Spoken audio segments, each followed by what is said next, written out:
Welcome to Becoming Your Best Version podcast. I am your host, Maria Leonard Olson. I'm a civil litigation attorney in Washington, D.C., a podcaster, a TEDx speaker, author, mentor to women in recovery. And you can learn more about me at marialeonardolson.com. I'd greatly appreciate it if you hit the like button on my TEDx talks, subscribe to and review this podcast, and consider reviewing my book. It has helped thousands of people uplevel their lives. So, I started this podcast 6 years ago because my work in the realm of women in midlife has brought me into contact with amazing women who have inspired me and I think will inspire you. Today we have Bev Mitelman with us. She specializes in helping women navigate the powerful intersection of attachment trauma, emotional health, and menopause.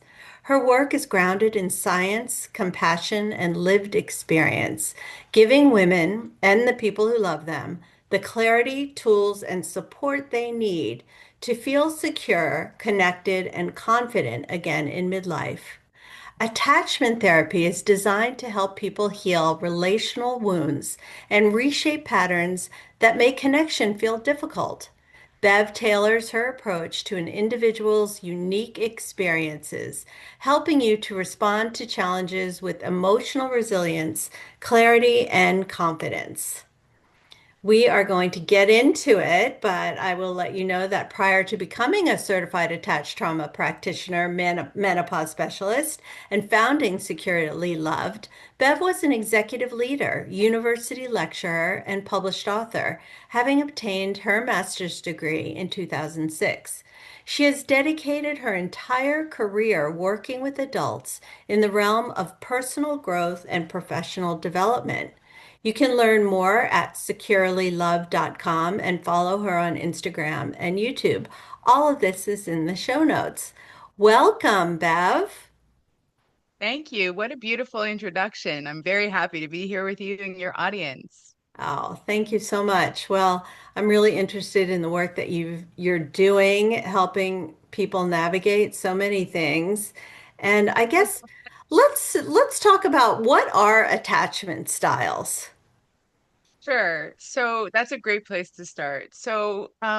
We start by saying that everyone has an attachment style. This is just the way in which you will go about to form an emotional bond with someone else.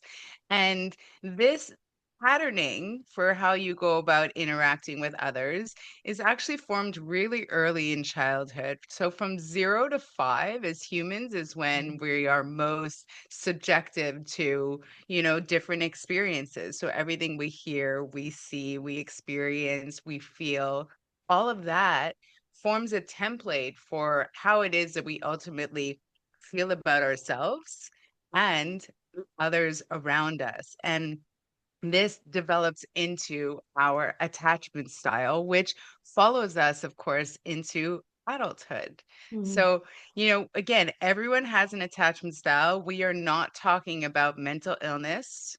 We're not talking about personality disorders. We're just talking about the way in which that you would emotionally bond with someone else, and especially the way in which you would treat something that is emotionally threatening to you. Interesting.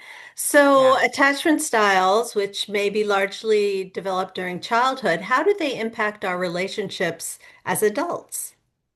Yes, great question. So I'm going to back up and sort of give you the landscape of attachment styles. I'll try to do this briefly, but you'll often hear that there are four styles. Essentially, there's two broad categories. There's those that have a secure attachment and those that have an insecure attachment. So within the insecure attachment field, we have three subcategories, right? So when someone has an insecure attachment, they can go in either one of three different ways. They can become avoidantly attached, anxiously attached, or they can get a collection of both. And we call this either disorganized attachment or fearful attachment, right? Fearful avoidant. And so if you look at secure, anxious, preoccupied, dismissive avoidant, and fearful avoidant. Those are your four categories. Okay. So, for context, in North America, we say that generally about half the population, although this is disputed, but we say that about half the population has a secure attachment within, the adult population.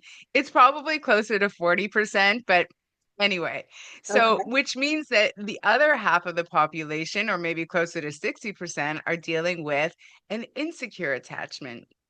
And these insecure attachments form when a child grows up in a home where they don't get predictable emotional attunement from their parents, Okay. right? So, and this is never about blaming parents, and we're not looking for perfection, but we are looking at whether a child felt safe in their environment and whether the child felt that they could be authentic in themselves to be able to express, this is truly how I feel, and whether or not the parent, the caregiver, responded in a healthy way. Now, why does this matter? Well, let's break it down a little bit. So, someone who has a secure attachment grew up in a home where they did get that emotional attunement. So, they learned that it was safe to be honest and authentic. They could predict how their caretaker would respond to them. They learned about emotions. They learned about emotional regulation. They learned all of these beautiful things that set them up to be really great partners when they get older, right? Like they're really good at communication. They don't shy away from conflict. They're good with boundaries. These are the type of people that do really well and seek out long-term relationships. So if we're talking about emotional stability and romantic partners, this is sort of the utopia,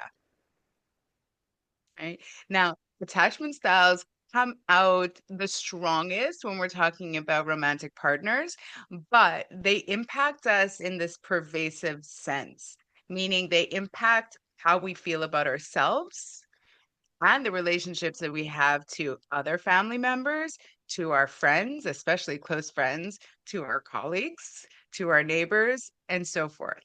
Right. So it sort of permeates how it is that we navigate and see the world. Interesting. So, yeah, it's actually much broader than just this is how I behave in a romantic context, although that's how it's often explained. But it's more than that. And if we look at the trends in how you behave with a romantic partner, you'll often see that you have similar traits in how you behave with family members and with friends, for example. So you can see that pervasiveness there. So we'll leave the utopia side over here for a moment, the securely attached, and we'll talk about individuals who are not securely attached, who are insecurely attached. So we have, it's like a spectrum, right? We have those that are anxious, preoccupied, and those that are dismissive, avoidant. Now, generally, those that were anxious, preoccupied, they came from a home where the love was given to them in a very unpredictable way, right? So they were often chasing after the love of a parent. What does this mean? It means that a parent could have, for example, had a mental illness of their own, right? So one day they were really happy, and one day they were volatile in nature, right? Or very mean, or they were, checked out, right? It could mean that the parent, for example, had to travel a lot for work. And so the child didn't understand why the parent wasn't there very often. Um, there's a number of different scenarios whereby the child could sort of anticipate that the love I'm going to get from this individual is not predictable, and thereby I don't feel safe, right? So they get a little bit of love. They know what love feels like, but the love is often taken away from them, right? Not always in a punitive way, but the child doesn't know how to distinguish that. Right. And so what happens is that the child starts developing all of these traits to become overly congenial. They believe that if they can make themselves likable, that they will not be abandoned. So the core wound that they're dealing with is abandonment. And right? So are you they talking about during ages birth to 5 primarily? That's primarily, but it goes way up to age 12 and beyond as well. But our biggest imprints is when we are youngest. Mm. Yeah, yeah. So So is that it, yeah, unpredictability. wow. So is it possible to change your attachment style? It is, and we're getting way ahead of ourselves, but yes. I mean, and that is the work that I do Okay. because like anything in the body, right? Our mind is malleable just like any other part of the body. So if I decide that I want to make changes to the physical parts of my body, I could decide that I'm going to go to a gym and I'm going to eat a certain way or whatever it is. If I have a plan, if I have a commitment, if I have dedication, if I have certain exercises, I absolutely can make changes to my physical body the same way that I can make changes to my mind, right? But there are very specific things that we can do. These patterns that I'm talking about live in our subconscious minds, which means that most people are not aware of them. So the interesting thing about our mind is that we live our day-to-day life in the conscious arena, which controls 3 or 4% of our thoughts, emotions, and behaviors. So Mm. this idea that we have full agency over our mind, it's like we all like to think we have full agency, but when you realize that you actually live your life primarily on this autopilot mode, that there's all of these programs that are sort of driving your core behaviors and emotions and thought patterns in the background. Those are the patterns that we want to try and address, and we actually have ways that we can rewire them. Wow. Yeah. Well, Yeah. what is the connection between attachment trauma and menopause? So I definitely want to go there, but just I don't want to Mhm. leave your audience hanging because I talked a little bit about anxious preoccupied and I want to talk Okay. about dismissive avoidance Okay. as well so that Hmm. people have sort of the full spectrum, right? So dismissive avoidance, they generally uh, come about when a child is emotionally neglected in a home. So they too didn't get emotional attunement, they didn't feel safe, but their environment looked a little bit different. They were often ignored, dismissed, invalidated, criticized, judged. And so these children, if you dig into their childhood, they'll often tell you that they spent a lot of time alone, Mm. right? Like go to your room, that type of thing, often alone. They often come from homes where, stoicism is sort of celebrated. Like there's no hugging, there's no I love yous, there's no room for emotions. These are the type of homes where something happens and we just sweep it under the rug like it didn't happen. Right. And so the child learns that really the only one they can trust and depend on is themselves. Right. So there is no room for their emotions. No one is coming to rescue them. No one is concerned about their emotional state. And so they really repress a lot of their emotions and they build these walls around themselves to protect themselves and their nervous systems. And so as they get older, they generally do very specific things, like they need a lot of alone time. And because they spend so much time in childhood alone, they generally need, if they're feeling upset or emotional about something, they will need to be alone to regulate, right? So think of the man who has his own man cave and spends like, days down there. Usually that's an avoidant behavior. But of course, attachment styles are not gendered, which means that we have women that are avoidant and men that are anxious and so forth. But when these individuals grow up and they get into romantic relationships, it can be very hard for them because it's very hard for them to trust and it's very hard for them to explore vulnerability because they were taught that that was weakness. So they're very cautious about letting people get emotionally close to them. They have no template for what healthy, safe, emotional love looks like. Mm. And so they really struggle in romantic relationships. So they're also, you'll find them in the workplace. They're, the person that usually doesn't volunteer to be a part of a group project. They prefer to do things on their own, They usually live alone. They're very slow to warm up. They might have one or two close friends. They're not overly social. Um, although they can be very, very charming, right? So, yeah, this is and the interesting thing is from a romantic context is that usually these two people, the avoidant and the anxious attacher, they tend to date each other. Mm, And wow. so yeah, and so it's not a good pairing.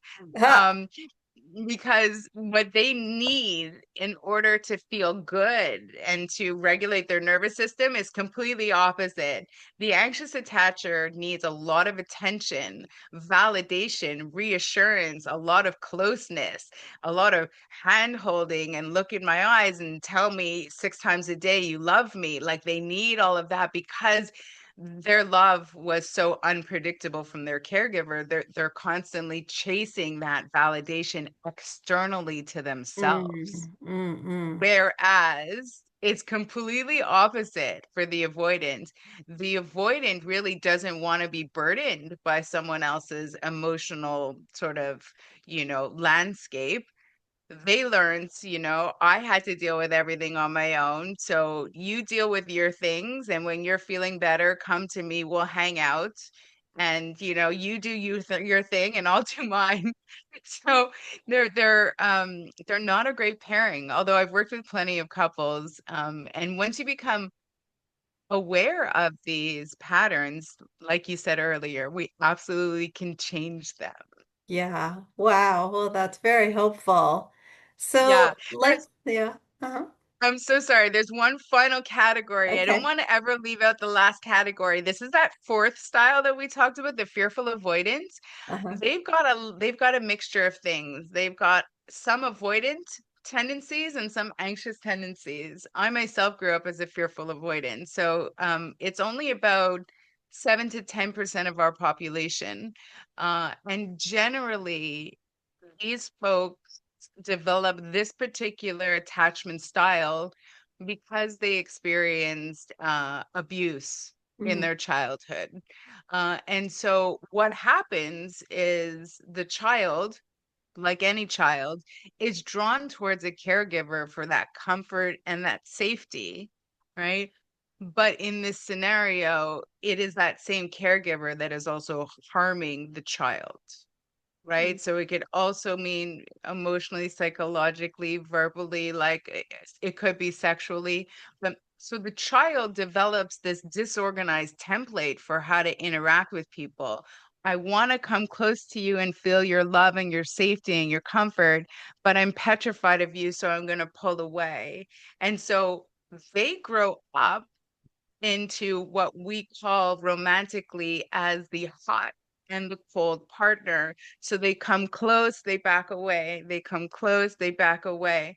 I don't know if you've known any people like this in your life.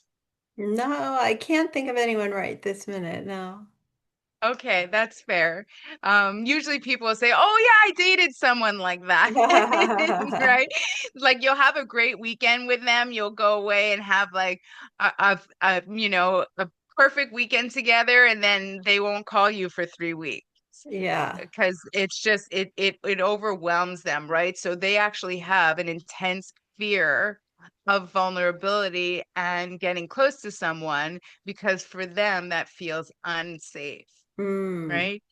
Again, Interesting. all in this subconscious patterning. Yeah, yeah. Yeah. Well, let's talk about the connection between attachment trauma and menopause. Yes. So, menopause is a very interesting time of life, as you know, for women. So, Mhm. next month I turn 50, which means that, I've been experiencing perimenopause since I guess my early 40s. I like to say the last decade. And what was interesting is that more and more I started working with women who were also in that decade, right? Mhm. Usually like 40s to 50s, usually around 45. And I was coming across more and more women in practice who were saying, what I used to tolerate in terms of behaviors, in terms of emotions, in terms of stress, I no longer tolerate it. Like and I've had so many women say to me, I'm just done. I used to be okay with my husband saying or doing these things, and now I'm just not okay with it anymore. Mm. And so, what we realize now, and I'm so grateful that we are talking about menopause as openly as we are at this point in time.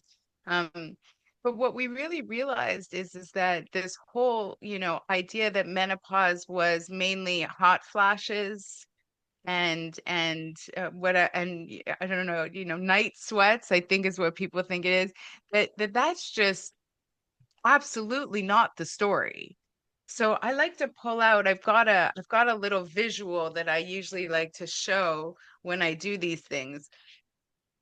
Basically, I don't know if you can read all this, but basically there are 34 different well-known common symptoms of Mm. perimenopause.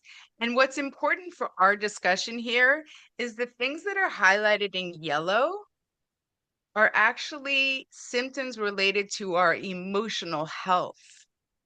So it's not just about hot flashes. There are a number of things that happen to us as our hormones start to fluctuate that greatly impact our emotional health. So, as a therapist, this was something that I really needed to start to pay attention to. And so, if we look at some of these things like, anxiety, new or worsening, panic attacks, low moods, mood swings, brain fog, difficulty concentrating, all of these sort of things.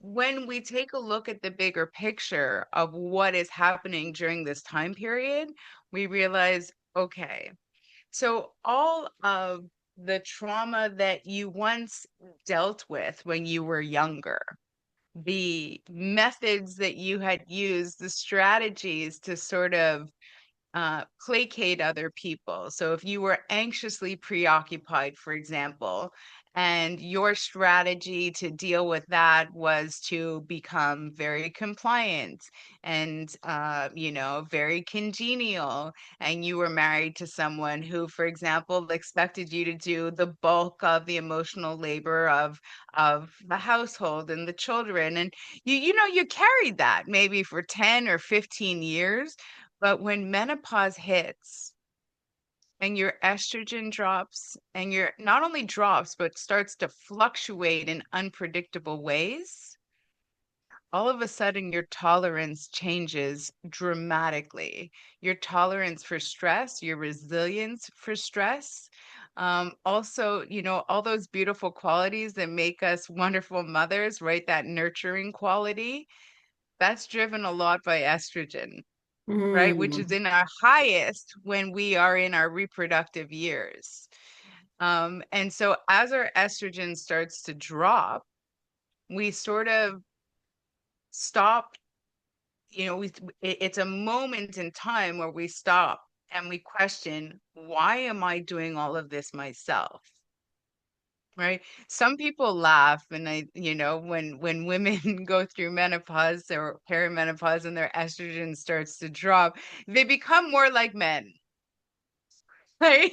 Mm. They're they become a little bit less focused on everyone else taking care of everyone else in the family, because that's generally to date been the role of the woman, right? So whether you have children or not, generally you're taking care of maybe ailing parents, right? Or you're the caregiver in your peer group, but it's that caretaking quality where you generally put yourself last.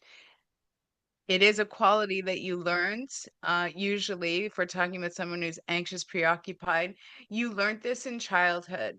You learned that you needed to disconnect from your genuine self. that your emotions were not tolerated in your household. You may have had a parent that actually said to you, stop crying and put a smile on your face. Right. Yeah. Maria, did you ever have a parent say to you, put a smile on your face? Oh, yeah, in different words, but sure. That was, I think, partially generational, the stiff upper Yes. lip sort of Yeah. mentality. Yeah. Mm. And so you learned that my true authentic emotion, if I'm upset, frustrated, sad, whatnot in this moment, is not tolerated. So, in order to keep the connection to my parents and to keep my parent happy, I am going to pretend, right? I'm going to please them and I'm going to disconnect from my actual emotions. And we continue to do this until we can no longer. And so oftentimes women will do this for decades. Even though they're exhausted and frustrated, they will continue to put the focus on pleasing everyone else until they hit a point where they can no longer do it. And this Yeah. usually happens around the point of 45. And it's very interesting because we have the data now and even Oprah did a special, I think a couple of weeks ago, about gray divorce, gray divorce being divorce after the age of 50, and how the numbers of gray divorces have now tripled since 1990. And well, what does that tell us? Well, what's happening right before the age of 50, right? What's the elephant in the room there? And if you talk to men, I think it's changing a little bit now, but the stories that used to be told was, I don't know what happened to my wife. At 45, she just went crazy. She just went crazy. She stopped cleaning the house. She stopped caring about the kids. She stopped this. She stopped doing this. She stopped doing like, and it's a whole laundry list of things that she stopped doing that she used to do to perform, right? Mm. This performative measure, Yeah. that's generally associated to I have to perform to earn my love. That's the connection back to attachment trauma. That's learned in early childhood. So the more and more I do this work, the more I come across women who have this awakening moments, in their 40s, 45, closer to 50, even sometimes. And they just get to a point when they're like, I'm no longer going to be following these patterns, right? Yeah. It's never been truly who I am. I feel strong enough in my own self-confidence now to say this is who I am, and this is I'm going to start putting myself first, which we were generationally taught was selfish. Yeah. True. True. So you offer anyone a free 15-minute connection call. What can people expect from that call? Thank you for mentioning that. So that's really a point of connection. I offer that call really to get to understand what your objective might be Mhm. in meeting with me. Sometimes people want to talk to me because they want to fix their partner. That's not the type of work that I do. And so if you're right, and so if your objective is, I want to understand my own mind, I want to feel better in my own body, great, let's work together. So it's really just a get to know you call to see what your objectives are and whether the type of services that I offer are aligned, and an opportunity for someone to ask any questions that they may have. Yeah, great. So you also offer a quiz online I do. and a course. Tell us about those. I do. Thank you. So people love the quiz. The Mhm. quiz is fun. So it's right on securelylove.com.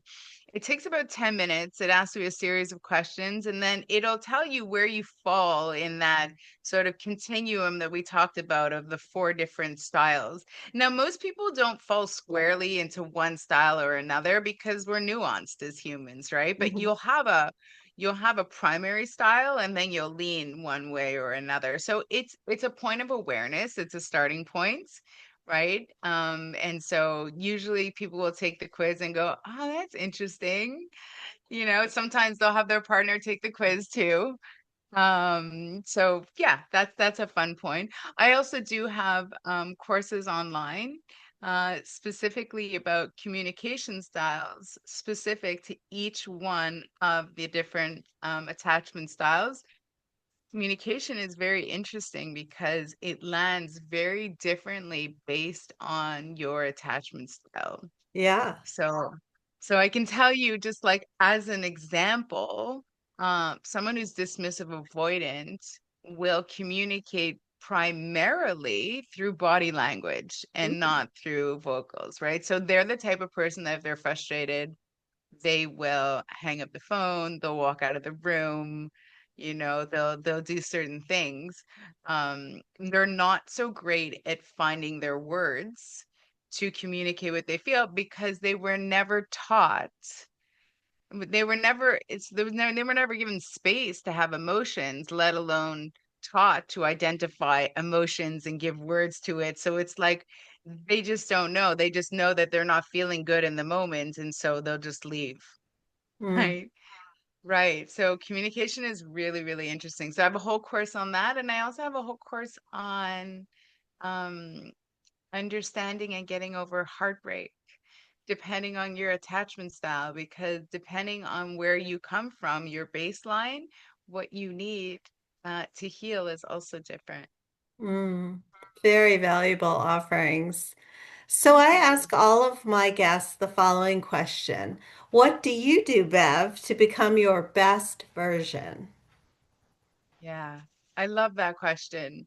So something that I learned maybe a little too late in life, I kind of wish that I had learned earlier, um, was to listen to my body. Mm. So when you're, dismissive avoidant or fearful avoidant, you become detached, right? You repress your emotions and you become detached from how emotions feel in your body. And so it was late in life that I learned to understand my body is trying to communicate to me right now certain things, and to be able to correlate this sensation actually means this, right? And so when I started to understand that, and now I make it a priority to listen to my body. And to me, that is the most loving thing I can do. And I think you would find it humorous because I'm often, made fun of because it's like 8 p.m. and I'm tired and I'm like, okay, I'm off to bed, and people around me will say, but it's 8 p.m. and I go, I don't care, I'm tired, so it's time for bed. Right?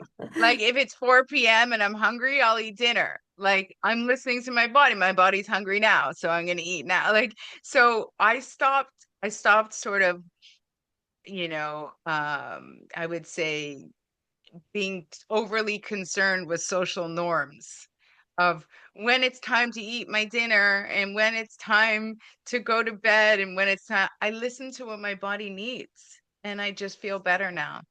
That sounds like a wonderful form of self-care. And I too came to that later in life, but I'm very grateful I got there.